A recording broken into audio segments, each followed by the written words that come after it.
വിശ്വാസികൾ വിശുദ്ധരുടെ തിരുശേഷിപ്പുകൾ വണങ്ങുകയും സ്പർശിക്കുകയും മുത്തുകയും ചെയ്യുന്നത് കാണുമ്പോൾ ഞാനൊരു കത്തോലിക്കനാണ്, പക്ഷേ ഇതെനിക്കങ്ങോട്ട് അക്സെപ്റ്റ് ചെയ്യാനാകുന്നില്ല എന്ന് നിങ്ങൾ മനസ്സിൽ വിചാരിക്കാറുണ്ടോ?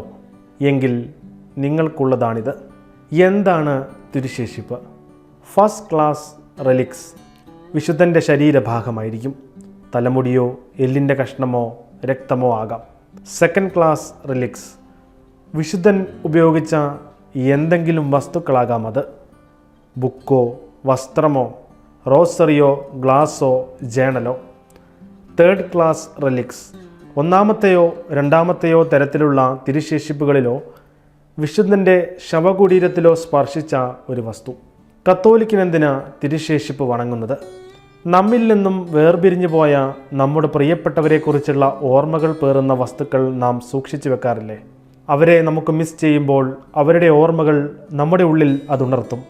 അതുകൊണ്ടല്ലേ നാം അവരുപയോഗിച്ചിരുന്ന വസ്തുക്കളിലേക്ക് നോക്കുമ്പോൾ അവരെക്കുറിച്ചുള്ള നല്ല ഓർമ്മകൾ നമ്മുടെ മനസ്സിലേക്ക് ഓടിയെത്താറില്ലേ? സഭയുടെ പ്രബോധനമനുസരിച്ച് വിശുദ്ധന്മാർ സ്വർഗത്തിൽ ദൈവസന്നിധിയിലാണ്. നാമും അവരോടൊപ്പം ചേരണം എന്നല്ലാതെ അവർക്ക് മറ്റൊരാഗ്രഹവുമില്ല. വിശുദ്ധർ തീർച്ചയായും നമ്മുടെ സുഹൃത്തുക്കളും മധ്യസ്ഥരുമാണ്.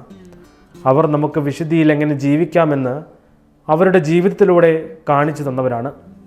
നാം അവരുടെ തിരുശേഷിപ്പുകൾ കാണുകയോ സ്പർശിക്കുകയോ ചെയ്യുമ്പോൾ അവരെക്കുറിച്ചുള്ള ഓർമ്മകൾ നമ്മുടെ മനസ്സിൽ ഉയരുന്നു. വിശുദ്ധരുടെ തിരുശേഷിപ്പുകൾ നമ്മെ നിരന്തരമായി പിതാവായ ദൈവത്തെക്കുറിച്ചാണ് ഓർമ്മിപ്പിക്കുന്നത്. വണക്കമാണോ അന്ധവിശ്വാസമാണോ? വിശുദ്ധന്മാരുടെ തിരുശേഷിപ്പിന് മുൻപിൽ നാം കൈകൂപ്പി നിൽക്കുന്നത് അവരോടുള്ള സ്നേഹവും ബഹുമാനവും ആദരവും കൊണ്ടാണ്, അന്ധവിശ്വാസം കൊണ്ടല്ല. നമുക്ക് ആ വിശുദ്ധരോട് ഞങ്ങൾക്ക് വേണ്ടി പ്രാർത്ഥിക്കണമേ എന്നപേക്ഷിക്കാൻ കഴിയും. എങ്കിലും ദൈവത്തിന് മാത്രമേ തിരുശേഷിപ്പിലൂടെ നമുക്കായി ഇടപെടാനും കൃപ വർഷിക്കാനും അത്ഭുതം പ്രവർത്തിക്കുവാനും കഴിയും.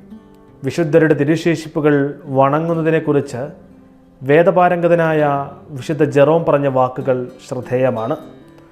നാം രക്തസാക്ഷികളുടെ വിശുദ്ധരുടെ തിരുശേഷിപ്പുകളെ ആരാധിക്കുകയല്ല, ദൈവത്തെ ആരാധിക്കുമ്പോൾ അവിടുത്തേക്ക് വേണ്ടി രക്തസാക്ഷികളായവരെ ബഹുമാനിക്കുകയാണ്. നാം അവിടുത്തെ സേവകരെ ബഹുമാനിക്കുമ്പോൾ അത് ദൈവത്തിൽ പ്രതിഫലിപ്പിക്കപ്പെടുന്നു. ഓരോരുത്തർക്കും ഇഷ്ടപ്പെട്ട വിശുദ്ധരുണ്ട്. തിരുശേഷിപ്പുകൾ നമ്മെ അവരിലേക്ക് അടുപ്പിക്കുന്നു. അതിലൂടെ ക്രിസ്തുവിൻ്റെ പക്കലേക്കും. ഓരോ വിശുദ്ധനും വിശുദ്ധ ഫൗസ്തീന മുതൽ വിശുദ്ധ പാദ്രെ പിയോ വരെ വലിയ കുരിശുകൾ വഹിച്ചവരാണ്. എങ്കിലും അവരുടെ സഹനങ്ങളിൽ അവർ ദൈവസ്നേഹത്തിൽ അവിടത്തോട് വിശ്വസ്തരായി ഉറച്ചു നിന്നു. അവരുടെ തിരുശേഷിപ്പ് വണങ്ങുമ്പോൾ അവരെപ്പോലെ ധീരതയും ഭക്തിയുമുള്ള ഒരു ജീവിതം നയിക്കുവാൻ അത് നമുക്ക് പ്രചോദനമാകുന്നു. എല്ലാവരും വിശുദ്ധരാകാൻ വിളിക്കപ്പെട്ടവരാണ്. അതുകൊണ്ട് തന്നെ തിരുശേഷിപ്പുകൾ വിശുദ്ധരായി ജീവിക്കുവാൻ നമുക്കുള്ള ഭൗതികമായ ഓർമ്മപ്പെടുത്തലുകളാണ്.